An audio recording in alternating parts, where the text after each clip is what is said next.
Hi, this is Ronald Corpus Official from YouTube and welcome to my vlog. And for this content, sasagutin lang po natin ang katanungan coming from Donna Cuevas.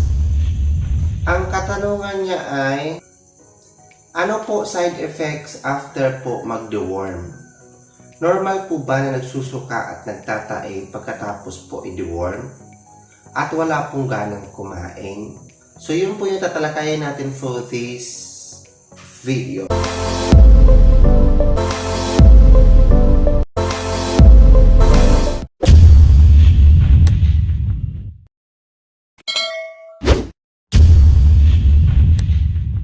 So for this content, for this video is tatalakayin natin side effects of deworming cats. Lahat po ng dewormer products are safe and effective, especially kung tama yung dose na binibigay nyo. So commonly, it's a very rare na magkaroon po or uncommon na magkaroon po ng side effects ang isang dewormer products. Commonly na nagkaroon ng side effects ang isang dewormer products pag mali po yung ibinibigay yung dose sa isang pusa.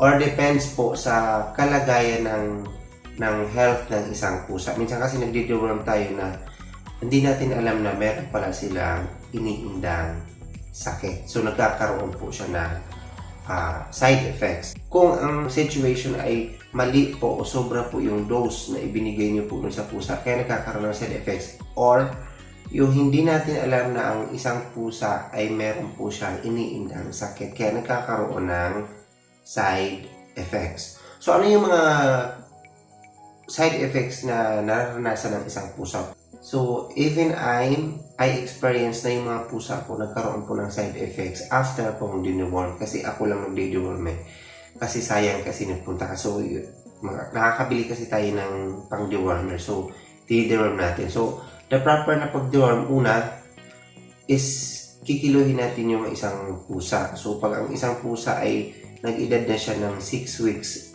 8, 10, 12 weeks pataas, pwede natin i-deworm. But depende po sa kalusugan ng isang pusa o kalagayan ng health condition ng isang pusa. Kung ang kinilo mo ay wala pang 1/4, 6 weeks siya, wala pang 1/4, huwag mong i-deworm, mamamatay po ang inyong pusa. So sa tingin nyo is health, nasa good condition ang isang pusa, healthy, so saka nyo lang i-deworm. Nagkakaroon lang po ng side effects, paulit-ulit yung sinasabi, it's because minsan hindi natin nadidetect na may health issue pala ang inyong pusa, so dineworm mo, so nagkakaroon po ng mga side effects. The common side effects ng mga dewormer or after mo mag-deworm ng isang pusa, yun yung nagkakaroon sila ng pagsusuka o vomiting. So, naranasan namin yan sa pusa, sa mga kittens. Kasi commonly kasi na inano natin is kittens eh. So, minsan nagtatae. So, nagda-diarrhea siya. So, diarrhea, naranasan namin yan na hindi normal na yung pagdudumi ng isang pusa. So dati is normal yung dumi niya, pero ngayon is basang-basa. So nagkaranas siya ng diarrhea. And then naranasan din namin na walang ganang kumain. Of course kasi nagtatai siya, nagsusuka eh. So wala siyang ganang kumain. And then nanghihina. Of course, nanghihina. Ikaw kaya magtae, hindi ko ba manghihina? Diba? So, and then after siguro mga 2 days or 3 days, napansin ko nalagas yung mga balahibo niya. Hindi naman siya as in totally nalagas. So sabi ko parang umiimpis yung balahibo, lalo na yung dito sa may mukha niya, yung may sa ibabaw ng mata, may bandang tainga. So parang umiimpis. I experienced din na nagkaroon po siya ng hair loss. So, loss of appetite, of course, kasi normal yun dahil nagtatai at nagsusuka.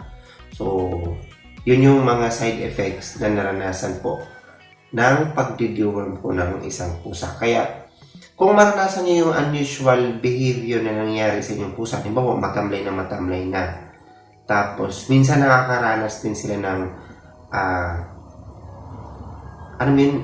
excessive ng paglalaway. Sabi ko, anong nangyari sa pusa ko? Bakit naglalaway? So, pag naranasan niyo yung mga gano'n na sobra na siyang nanghina, pumayat na, after 3 days, hindi pa rin siya naka-recover from pagsusuka, pagtatay. Urgent, bring nyo na sa veterinary doctor para ma-solusyonan po kung ano po yung pwedeng gawin sa inyong pusa. So, ulit, it's a very rare and uncommon yung mga side effects ng pagdidiwar ng isang pusa as long tama yung pagbibigay nyo po ng dosage doon sa inyong pusa sa pagdidiworm. Kasi kailangan yung timbangin. So, meron kasing timbangin 1:1. Depende po sa brand na ibibigay nyo po dun sa pagdiworm ng inyong mga pusa.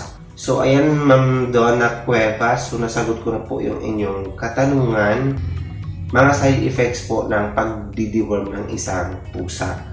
So, yung after mo mag-deworm, ano po yung mararanasan ng pusa. Pero, sa tagal ko na nag-deworm ng isang pusa, or a decades na, so, bihira lang naman po yung tipong worry ka.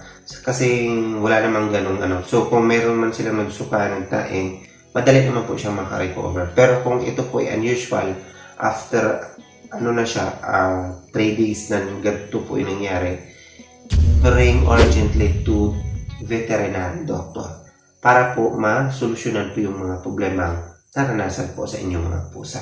So, sana meron kayong natutunan po this content, especially kay Ma'am Donna Cuevas. So, sana meron kayong nakuhang information about this content na binahagi ko based on my experience of deworming cats. So, once again, this is Ronald Corpus Official. Kung hindi ka pa nakasubscribe ng aking YouTube channel, so please subscribe to my YouTube channel. Kung nagustuhan mo yung content na to, so bigyan nyo lang po siya ng like.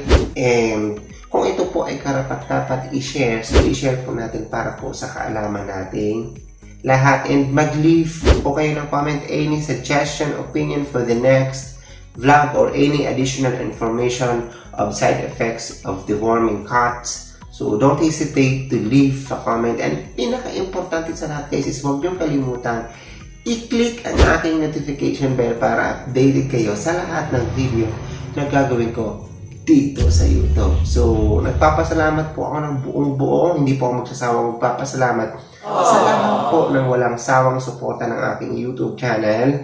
I love you all and bye-bye.